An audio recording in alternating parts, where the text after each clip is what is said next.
Sejam bem-vindos à aula de medida, tendência central de variação de estatística aplicada à agricultura, turma SA3, no semestre letivo 20.3. Como vocês sabem, meu nome é Mário André Lira Júnior e eu sou professor dessa turma. O material vai estar disponível pelo AVA, ou já está disponível pelo AVA, melhor dizendo, e peço, se vocês ainda não entraram, que entrem no grupo do WhatsApp para as discussões da sala. Além disso, fiquem à vontade para mandar e-mail para qualquer desses dois e-mails na tela. A variação do acaso pode ser definida como toda variação não previsível. Por exemplo, os tempos gastos por um mesmo carro e um mesmo motorista em um mesmo percurso. O tempo que você leva para sair da rural para Boa Viagem, por exemplo, pensando em exemplo de Recife, por diferentes caminhos. Se você for pelo mesmo caminho toda vez, você vai ter tempos diferentes e as diferenças podem ser muito grandes, em função de várias coisas que não estão sob o controle do motorista. Por exemplo, sincronia de sinais, engarrafamentos por batidas ou problemas policiais no caminho, chuva. Qualquer um desses levará a uma variação no tempo que você leva para fazer um determinado percurso. Como essa variação não é previsível, você sabe que vai acontecer, mas não sabe quanto vai acontecer e como vai acontecer em um determinado dia, você não tem como separar a diferença do acaso de outras diferenças, por exemplo, entre diferentes motoristas, ou entre diferentes carros, entre um carro e uma moto. São diferenças que não são devido ao acaso, são características peculiares do carro, do motorista, de ser um carro ou uma moto, mas que se confundem com a variação do acaso. A mesma coisa, por exemplo, é o resultado de um mesmo aluno em prova sobre o mesmo assunto.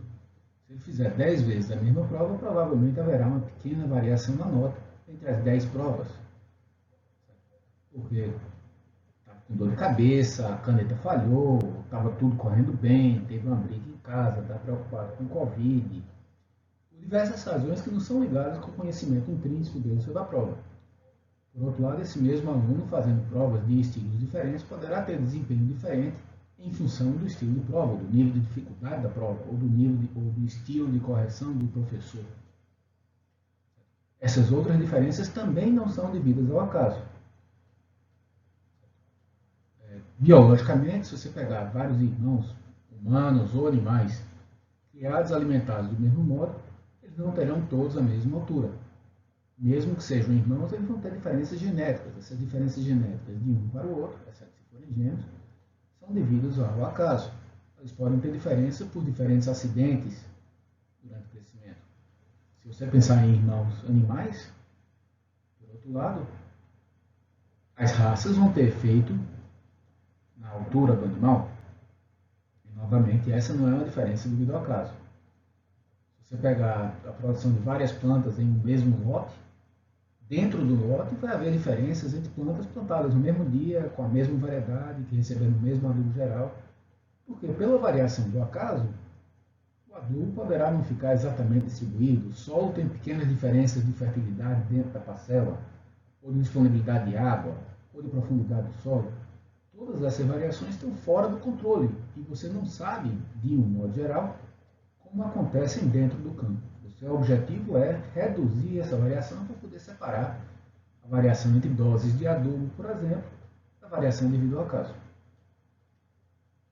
Se você se pesar todo dia, você vai ver que a cada dia você está com um peso diferente. Por quê? Mais água, urinou mais, urinou menos, com alguma coisa que você comeu no dia anterior, que demora mais a evacuar. Isso são variações do acaso.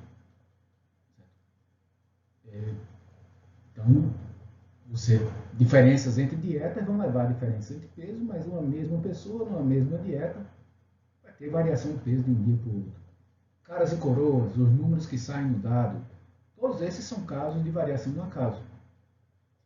E que devem ser levados em consideração porque também vão acontecer em experimentos. Um dos nossos objetivos é separar essa variação que não se deve aos tratamentos da variação que se deve aos experimentos. A variação do acaso é, por definição, não previsível. Você consegue saber depois quanto foi devido ao acaso e quanto não foi devido ao acaso, mas não antes. Qualquer medida do mundo real vai ter variação do acaso, sempre. Isso é inevitável. Quanto você pode controlar com algumas coisas e você consegue separar posteriormente. Nós trabalhamos com dois conjuntos básicos, e vocês já viram isso na estatística fundamental. Eu não me lembro qual o nome dela, mas a estatística do Departamento de Matemática mostra isso. Departamento de Estatística e Informática, perdão. Eu sou velho o suficiente para ainda ser um departamento de matemática. Vocês se lembram da definição de população? É todo o universo, todo um determinado universo, enquanto a amostra é uma parte do universo que nós admitimos, torcemos e esperamos que represente esse universo como um todo. Nós sempre trabalhamos com a amostra porque, primeiro, é uma questão prática. Nós não conseguimos trabalhar com a população como um todo. A população, em termos biológicos, é de um modo geral considerada infinita. Por ser infinita, nós não conseguimos trabalhar com todos os elementos daquela população. Por outro lado, se nós considerássemos essa turma como uma população de alunos, nós teríamos medidas perfeitas sobre a turma, medidas invariáveis. Porém, as informações dessa turma só serviriam para essa turma. A conclusão só vale para a população como um todo. No próximo semestre, por exemplo, no semestre letivo 20.4, nada do que eu aprendi no 20.3 poderá ser utilizado, porque seria uma nova população. Por outro lado, se eu considero o 20.3 como uma amostra dos alunos de Estatística Aplicada à Agricultura, nessa metodologia de ensino, em agronomia, rural, SED, na metodologia mista que está sendo adotada nesse semestre letivo especial, eu posso usar vocês, a minha amostra do 20.3, para aprender coisas, tirar conclusões que vão me ajudar no 20.4. Se vocês fossem a população de alunos, nada do que eu aprendesse no 20.3 teria qualquer validade para o 20.4, que seria uma população diferente. Eu pulei um aspecto aqui, do após tomarmos determinada medida, medirmos altura, peso, nota, uma medida hipoteca de participação na população, ela não vota mais. Um exemplo que nós podemos pensar nesse ano eleitoral, esquisito, mas um ano eleitoral, é que após tomar a medida da população de eleitores, ou seja, o voto, aquele voto não será mais modificado. Mas enquanto trabalhamos com a amostra desses eleitores, ao longo das pesquisas eleitorais, ao longo de todo o processo eleitoral, até na pesquisa de boca de urna, se outra equipe tirasse outra amostra, ou se você mesmo, se essa sua própria equipe de pesquisa tirasse uma outra amostra em algum tempo, os resultados poderiam variar. Quanto melhor a amostra, menos eles variariam, menos eles divergiriam entre si. Mas seriam resultados diferentes. Essa é uma consequência direta de você não trabalhar com a população como um todo. Por outro lado, é essa mesma consequência direta que permite prever coisas sobre a população, sujeito a erros, sempre. Toda amostra é sujeita a erros. Tanto é que às vezes a gente vê esses erros acontecerem nas pesquisas eleitorais, por exemplo, nas pesquisas de safra. Estimativa de safra. Está com estimativa de uma super safra, vem uma seca fora de tempo e cai a safra. Ou vem uma praga de gafanhotos, como estava vindo ao sul do Brasil, e atrapalha a produtividade. Tinha uma pesquisa eleitoral presidencial na última eleição, tem um problema de percurso, como foi o atentado a Bolsonaro, a facada em Bolsonaro, e muda toda a perspectiva. Sem querer discutir para que lado muda, se é bom ou se é ruim, eu não estou entrando nesse método, isso é uma questão que cada um de vocês deve avaliar, mas foi uma coisa que era imprevisível, ninguém poderia prever aquele atentado, nem as consequências daquele atentado no processo eleitoral. Uma variação do acaso que fez com que as pesquisas pré e pós modificassem. Por definição, as medidas que nós tomamos nesse item na população são chamadas de parâmetros. E, ao serem tomadas, não tem mais modificação, elas são fixas. Valem para aquela população e serão sempre aqueles valores. Já as medidas tomadas na amostra são chamadas de estimativa. Você estima o que vai acontecer na população, por isso que é uma estimativa. Diferentes amostras tomadas sobre a mesma população poderão e normalmente terão valores diferentes. Como nós trabalhamos com amostra e queremos saber sobre a população, nós precisamos caracterizar a amostra, tirar medidas sobre a amostra que permitam dimensioná-la. Nós não podemos ficar falando numa lista de 1000 valores. Nós precisamos de pontos, números sucintos que representem a amostra como um todo, para falar sobre esses 1000 valores. Sintetizar em 2 números diferentes. Perdão, antes disso nós temos o grau de liberdade. Como nós não falamos da população como um todo, e sim da amostra, nós perdemos um pouco de informação por ser amostra. Esse pouco é um ponto, normalmente, ou seja, o tamanho da amostra, n, perde um pouco de liberdade em relação à população. Por quê? Porque nós estamos trabalhando, todas as medidas levam em consideração o estimador média. Nós gastamos uma parte da informação para calcular a média. Por que isso? Se você tiver 10 valores, 10 notas, ou 10 alturas de alunos, de alunas, e calcular a média desses, com 9, quaisquer 9, normalmente diz que o último, mas é qualquer um dos 9, pode ser qualquer um dos 10, pode ser perdido. Porque com a média mais 9, n-1, eu tenho o valor exato para esse menos 1, esse ponto menos 1, independente de qual seja. Esse é um ponto, o grau de liberdade, você perde um pouco, porque nós temos como calcular qual é esse valor sem chance de erro matemático, com exceção de arredondamento. Se tiver feito algum arredondamento, o valor pode ter uma pequena diferença. Então esse elemento não tem liberdade. A gente fala que é o último elemento, mas qualquer um dos 10 elementos pode ser perdido, não 2. Se tiver 2 elementos perdidos, você não vai saber qual é o valor nem de um nem do outro, com base na média mais os outros 8, naquele caso de 10 elementos. Você só vai saber de 9 valores. Mas como você tem 2, você não consegue saber nem o valor número 9, nem o valor número 10. Se você tiver 9 valores quaisquer, você consegue dizer qual é o décimo, porque é o único valor que levaria a ter aquela média.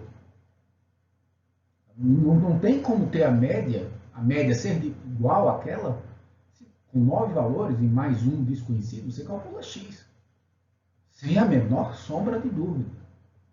A única possibilidade de x não ser exatamente igual ao valor que foi perdido é algum erro, algum problema de arredondamento que tenha sido cometido no meio do caminho. Agora sim, falando sobre as medidas de tendência central. Elas sintetizam os dados da amostra e indicam um ponto central da amostra. Se você pensar na amostra com meus 5 dedos aqui, achei a câmera. Pensar com os 5 dedos da sua mão. Estou com dificuldade de localizar a câmera, mas se você pensar os 5 dedos da sua mão, a amostra é um ponto central a todos esses dedos que vai representar a mão, que vai permitir que você compare com outra mão, a mão de um colega seu. A outra mão, você fez com a mão esquerda, comparar com a mão direita. Os dedos da mão direita são mais compridos do que os dedos da mão esquerda. Você não vai comparar um contra um, você vai comparar os 5 em um conjunto. Para isso você tem 3 medidas principais. A moda, o que é mais frequente, o que aparece mais vezes. A mediana, qual é o valor que metade dos pontos é mais alta do que ele, metade dos pontos é mais baixa do que ele. Isso é simplesmente posicional. Se pensar no exemplo da mão, a mediana é o dedo da dedada, o maior de todos. Você tem 2 menores e tem 2 maiores, se você tivesse eles ordenados. Então, a mediana é a medida ordinal. Você tem que organizar os valores, né? Simplesmente colocar num ranking, pegar de qualquer jeito, você tem que organizar eles. É o ponto que está no meio. Se for ímpar, ele é um ponto que já existe. Se for par, é um ponto que você calcula. E, finalmente, ela é muito importante, a mediana é muito importante, porque ela não é afetada pelos valores, é afetada pelas posições. Então, valores que variam muito entre si afetam relativamente pouco a mediana. Se ele está do lado de baixo da mediana ou do lado de cima da mediana, o valor dele não interessa em si. somente a posição dele. Uma sala que tenha 10 alunos, um aluno com 2 metros de altura, que por aqui é incomum, vai estar em cima. Se tivesse com 1,90 m, ele provavelmente também seria o aluno mais alto, e a mediana seria a mesma, não seria modificada. A mesma coisa com um aluno de 1,50 m, que é menos do que o normal. 1,50 m ou 1,60 m, ou 1,55 m, ou 1,40 m, provavelmente estarão todos do lado inferior da mediana. Então, o número em si, 1,50 m, 1,40 m, 1,60 m, não vai afetar a mediana, e sim as posições dos valores. E isso tem muita aplicação, principalmente na área de humanas, que tem uma variação enorme entre pontos. E em alguns dados de agrárias, por exemplo, a contagem de insetos. Se você lançar um quadrante no solo e for contar formigas, você vai ter um número grande de zeros e outro número, você não encontrou nenhuma formiga no seu quadrante, e vai ter outros pontos, se você jogar o quadrante em cima de um formigueiro ou de uma trilha de formiga, os números vão estar muito altos. Como se interessa o conjunto mais geral, a mediana reduz o efeito dessas variações muito grandes entre pontos. Finalmente, nós temos a média, que é a aritmética que vocês conhecem já desde o início do ensino. A soma dos elementos dividida pelo número de pontos. Conceito básico, média aritmética. Qual é a grande vantagem dela? Leva todos os pontos em consideração. A média é formada igualmente pelo valor de cada um dos pontos. Qual é a grande desvantagem dela? Leva todos os pontos em consideração.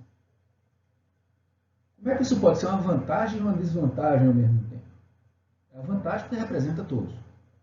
E ao representar todos, considera o que acontece com todos. Esses pontos extremos podem ser importantes.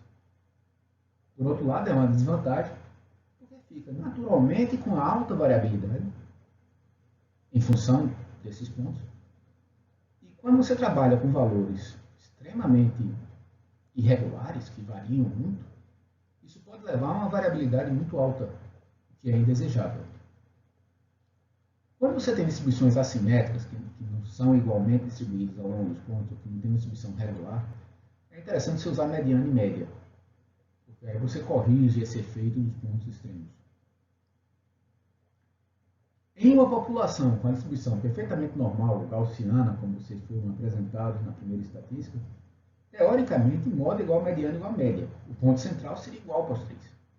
Dificilmente, no mundo real, a população é tão perfeita assim. Então, nós vimos, até agora, como apresentar os pontos centrais. Tendência central dos dados. Nós temos outras coisas para ver.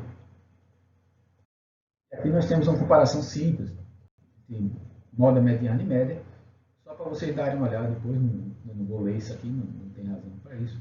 Não tem nenhum ponto especial, é somente para vocês se lembrarem desses aspectos. A medida de variação, nós falamos na medida de tendência central, agora vamos falar na medida de variação. Elas são imprescindíveis também. Por quê? Se você olhar essas duas amostras, pensasse somente na média, somente na tendência central, como é que você iria diferenciar a população azul da população laranja? Elas têm a mesma média, mas ao ver as populações, você vê que elas são completamente diferentes. A população azul varia muito mais do que a população laranja. Você diferencia claramente azul e laranja de cinza e amarelo. A diferenciação é muito clara. As médias são diferentes. Mas como é que você diferencia? Somente pensando na média, somente pensando na central. Como é que você diferenciaria, já que você não vai fazer isso? Azul de laranja e cinza de amarelo. Você não conseguiria. As médias são iguais. Se pensasse que quanto maior aqui, melhor é. Ficaria claro que era melhor ser cinza ou laranja, ou amarelo, do que azul ou laranja. Já que maior é melhor, essas duas são maiores. Agora, quem seria melhor? Ser amarelo ou cinza? Eu, pessoalmente, acho amarelo. Porque, para mim, individualmente, com uma variação menor, estaria mais perto da média. Cinza eu podia estar muito acima da média, ou poderia estar muito abaixo da média. Isso, se maior é melhor, está muito abaixo da média, eu estaria na faixa dos outros aqui. Então, eu preciso ter uma ideia da abertura e de onde estamos. A abertura é a medida de variação. Tem várias medidas diferentes que eu vou apresentar em um instante. O meio é a medida de tendência central. Tipicamente, a mediana ou a média, já que a moda pode existir, pode não existir, e não fala sobre todo mundo, como eu mostrei no quadro que eu passei rapidamente de vantagens e desvantagens. A primeira medida de variação é a amplitude. É simplesmente maior versus menor. Só fala desses dois valores, nenhum dos outros valores é apresentado. Simplesmente a diferença entre o maior valor e o menor valor. Ou seja, uma medida que tem muito pouco valor. É medida intuitiva, você pensa, o maior é tantas vezes maior do que o menor. A diferença entre a maior renda e a menor renda é de tanto. Mas não fala sobre o conjunto como um todo. E, de um modo geral, não é utilizado, exceto na estatística descritiva, para populações com grandes variações. Em agrárias, eu não me lembro de nenhum caso que tenha visto uma discussão importante em torno da amplitude. Já a variância é muito importante.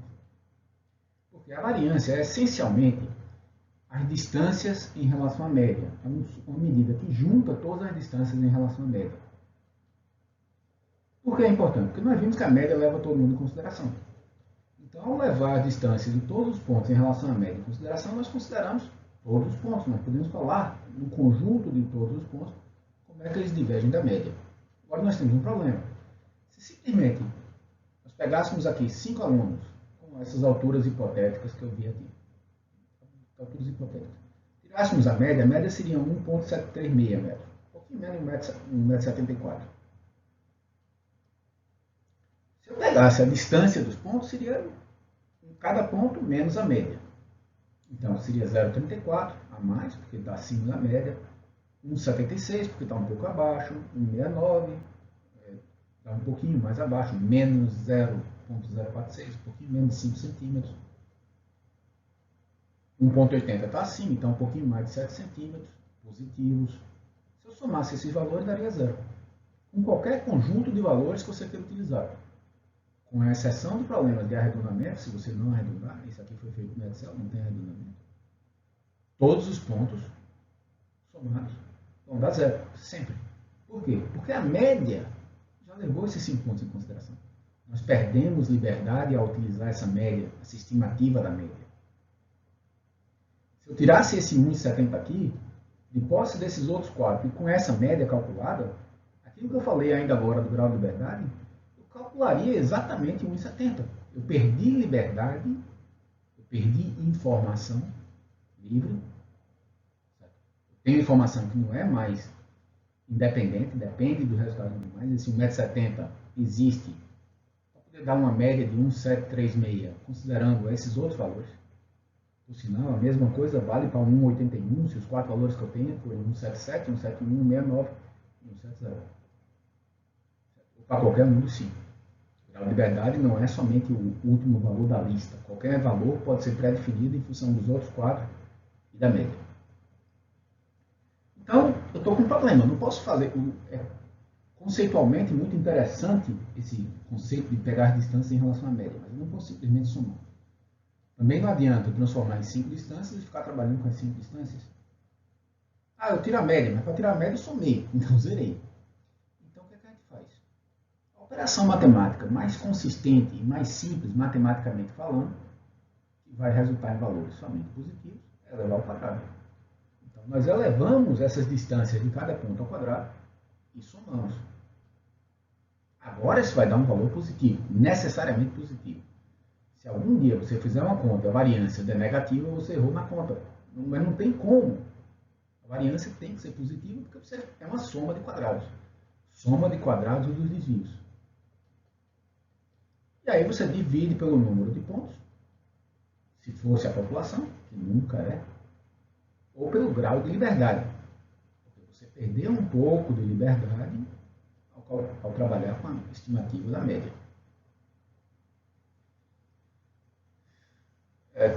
Eu confesso que eu já quase parei para falar, estão entendendo umas 5 ou 6 vezes durante essa apresentação até agora, pensando no sistema de aula, mas nós teremos uma oportunidade para vocês me deixarem claro se estão entendendo ou não, e espero que estejam. Então nós temos a variância. É o quadrado da soma dos desvios dos pontos em relação à média dividido por grau de verdade. Os desvios de cada ponto em relação à média é o ponto menos a média. É o quadrado. Somo eles, é uma soma dos quadrados. Dividido por n menos 1, que é o grau de verdade. A média, por sua vez, é o somatório de todos os pontos dividido por n. Se eu pegar essa fórmula e expandir, seguindo as propriedades do somatório, o resultado é somatório dos quadrados de x menos o quadrado dos somatórios dividido por n, isso tudo dividido por n menos 1. Essa fórmula é a fórmula de trabalho que vocês vão encontrar em qualquer livro de estatística e que vocês vão encontrar em todo programa de estatística. Todo programa de estatística usa essa fórmula de trabalho. Mesmo que ele não apresente isso aí. Eleva todos os pontos ao quadrado, soma todos os pontos, eleva ao quadrado, depois de somar, esses dois valores são diferentes. Divide por n menos 1.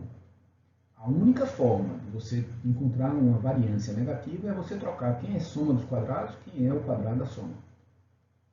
Mas aí nós ficamos com um problema. Se você pensar no quadro anterior, que não vai, certo? Eu acabei de descobrir que ele não vai, nós tínhamos alturas em metro. 1,70 m, 1,64 m. Se eu elevar metro, uma altura em metro, a unidade vai junto. A unidade é elevada ao quadrado também. Então, minha altura passou de metro para metro ao quadrado.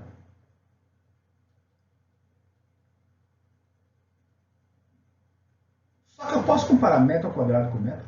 Ou posso falar em metro ao quadrado como medida de altura? Não posso.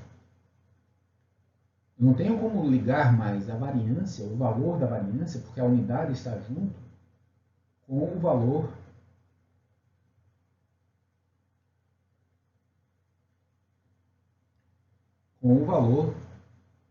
da altura.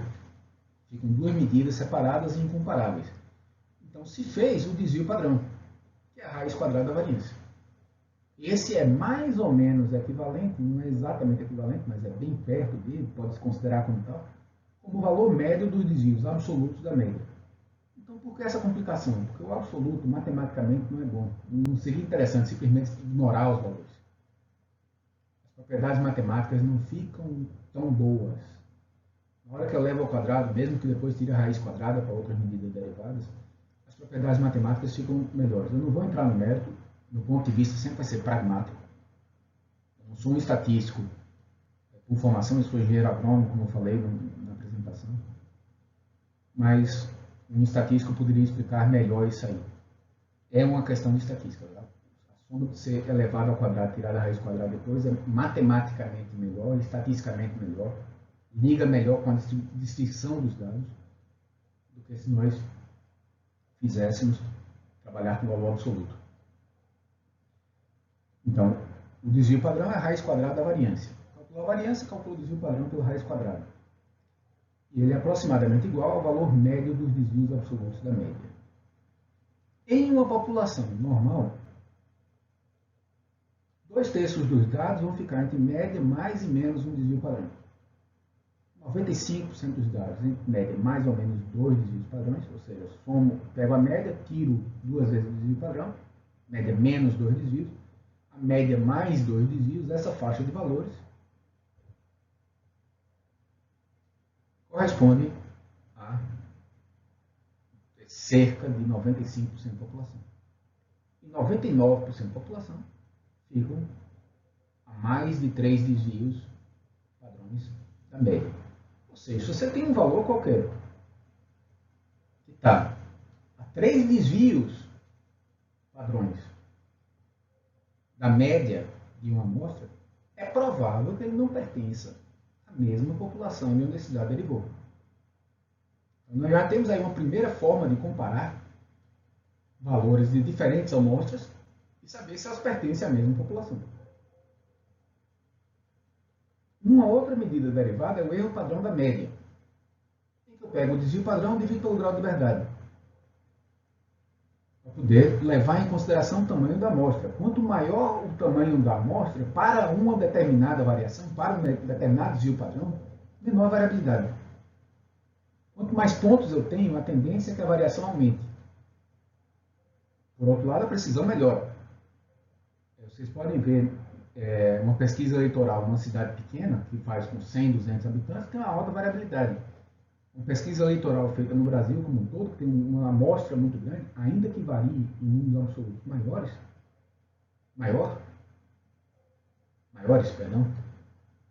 a variação, a chance de representar bem a realidade é melhor. A variabilidade real é menor, embora o número total seja maior. Então, o erro padrão corrige para o tamanho da amostra. Se eu estou comparando da mesma população, uma pesquisa feita por um órgão com 10 mil, ninguém vai fazer. Então, uma pesquisa feita com 10 mil amostras e uma pesquisa feita com 1000, eu posso olhar o erro padrão e ver o erro padrão da média e ter uma ideia de qual dessas duas pesquisas variou menos, levando em consideração o tamanho da amostra. E aí nós temos uma terceira medida derivada, o coeficiente de variação, o CV. O que acontece? Eu não posso comparar, por exemplo, diretamente, quem varia mais, altura ou peso? Peso vai variar mais. Mas eu não tenho como comparar medidas de variação de altura e peso, porque são unidades distintas. Eu não posso comparar quilo com metro. Então, eu não posso comparar a média de quilo com a média de metro. Eu não posso comparar o CV, o desvio padrão de quilo, com o desvio padrão de metro. Porque são unidades distintas. Eu não posso fazer isso. O que é que se fez? Criou uma unidade, que é o coeficiente de variação, que leva em consideração a média. Divide o desvio padrão pela média. Então, metro por metro não tem unidade. Vezes 100 dá em percentagem. Quilo por quilo não tem unidade. Quilo dividido por quilo não tem unidade. Eu corto os quilos. Vezes 100 dá percentagem. Agora eu posso comparar a variação entre altura e peso. Porque as duas não têm mais unidade. Eu posso dizer que o peso varia mais do que a altura. Além disso, também tem outra vantagem. Se você pensar em produtividade de milho, por exemplo, quilo por hectare, no Nordeste, semiárido em sequeiro, 500, 600, 700 quilos por hectare. Vamos dizer 700, para ser bonzinho. Uma altíssima variabilidade. Porque depende da chuva. Chove muito, ano bom, produz muito. Chove pouco, vai produzir zero. Aí você vai para o cerrado, no pivô central. Ele vai produzir muito mais. 12 mil quilos, 15 mil quilos por hectare. O número total do desvio padrão vai ser maior no cerrado. Porque você está falando com números maiores, então o desvio padrão fica em números absolutos, em valores absolutos, maior. Só que a variabilidade na realidade é muito menor. O CV permite você comparar quem variou mais, o cerrado no pivô central ou o semiárido no sequeiro. O desvio padrão do semiárido, o coeficiente de variação, do semiárido, vai ser muito maior que o do coeficiente de variação do cerrado. Porque tem uma variabilidade inerentemente mais alta, depende de São Pedro. O cerrado não depende, na hora que tem um pivô central, São Pedro pode afetar, mas tem uma chance bem menor de atrapalhar muita coisa, ou ajudar muita coisa. Você consegue controlar. Uma das principais variações é a água, você consegue controlar. Ok, gente? Eu sabia que ia terminar escapando. E nós temos um intervalo de confiança.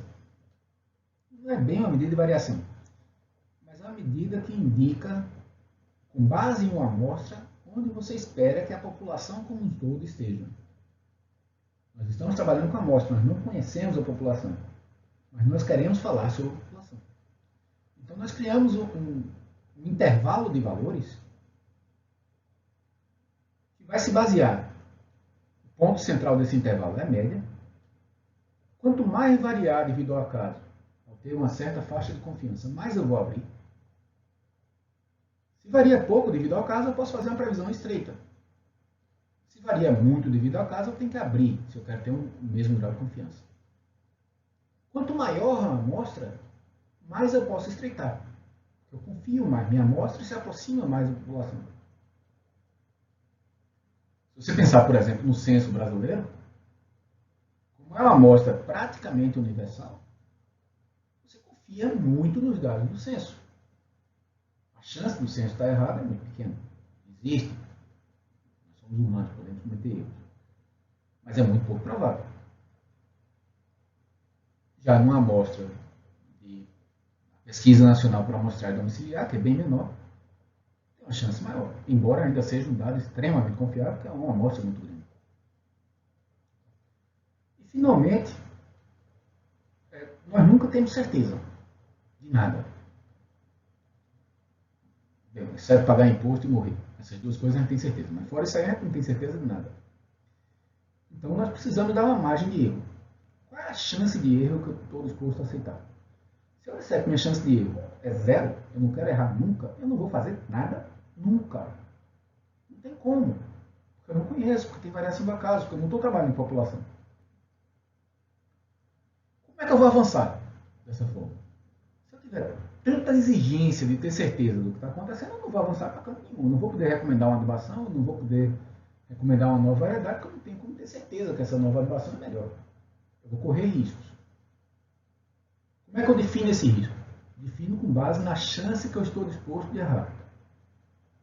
Essa maior chance. Se eu aceito uma chance maior, eu posso apertar mais a minha faixa de valores em torno da média. Se eu aceito uma chance menor, eu vou abrir mais a faixa de valores em torno da média. Eu tenho certeza hoje que eu sei qual é a nota que cada um de vocês vai ter no final do semestre. Entre 0 e 10. Eu não tenho como errar nisso aí. Também não vai adiantar de nada eu dar essa informação a vocês. Porque vocês já sabiam disso aí. Se eu disser que vão ficar entre 1 e 9, por exemplo, não estou dizendo, estou usando somente hipoteticamente, certo? Eu estou com uma faixa muito grande, é pouco provável que eu erre. Mas é possível que algum aluno fique com 10. Ou com menos do que 1, embora isso seja menos provável historicamente. Ok? Então, o intervalo de confiança leva em consideração a margem de erro. Essa margem de erro é o nível de confiança que eu tenho nas minhas conclusões. Nós dizemos que se um valor que não fazia parte da amostra está na faixa entre mais e menos um intervalo de confiança da média, ele provavelmente pertence à mesma população da amostra.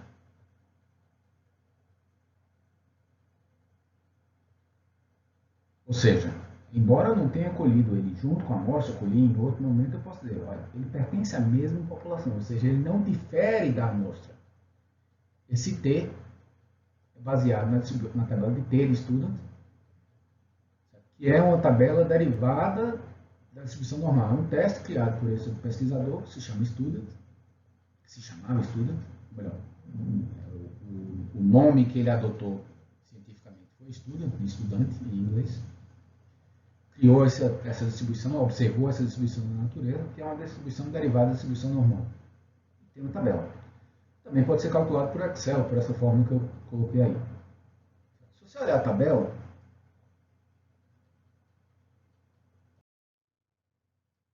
você vai encontrar na tabela qual é a chance de errar, o nível de significância, 10%, 5%, 1%, e o tamanho da amostra, o grau de liberdade. Vocês podem observar que quanto menor a chance de estar errado, saindo de 10% de chance de erro para 1% de chance de erro, o T aumenta. Eu preciso aumentar a faixa de valores para ter o mesmo grau, para ter a confiança que eu estou querendo. Quanto menos eu quero errar, mais eu aperto. Aqui nesse caso, cerca de 10 vezes maior. Quanto maior a amostra, olhando um determinado nível ao longo da tabela, menor a chance de erro. Mais confiável a amostra é. Mais perto da população, a amostra é. E, portanto, menos eu preciso abrir o intervalo. Tipicamente, em agrárias, nós utilizamos 5%. tipicamente, nem sempre. A gente vai discutir isso mais no próximo assunto, teste de hipóteses. Mas mantenham isso em mente. Aqui nós temos que seria uma apresentação típica de valores de uma descrição de valores. São 6 variedades de feijão, cada um com sua média, seu erro padrão da média ou intervalo de confiança na forma de barras. Vejam que a figura científica é uma figura limpa e autoexplicativa. Quem lê a legenda dessa figura 1, matéria seca da parte, sabe qual é a variável que a gente está falando. Que são variedades de feijão, que é na casa de vegetação, que as barras representam a média e que as barras verticais representam o erro padrão da média ou o intervalo de confiança, eu diria qual deles é. E esses mesmos dados poderiam ser apresentados na forma de tabela. Esses valores são aleatórios, por sinal, não estranha esses CVs tão altos. Vocês têm à disposição de vocês já, no AVA, um questionário com 5 perguntas para responder sobre esse assunto. Vocês terão, salvo engano, 3 dias para responder esse formulário. Quando vocês abrirem o formulário, terão 2 horas para responder. E também tem um conjunto de dados personalizado, cada um de vocês tem, para vocês determinarem coisas que vão estar descritas naquele conjunto de dados. A todos, muito obrigado por esse tempo. Estou à disposição para responder qualquer dúvida que vocês tenham pelo WhatsApp ou pelo e-mail. E nós teremos uma aula que eu vou agendar no sistema assim que eu tiver acesso a todos os alunos, no dia 15, ou na sexta-feira daquela semana, dependendo de quando eu tiver acesso a todos os alunos para a inscrição no sistema. Muito obrigado e aproveitem.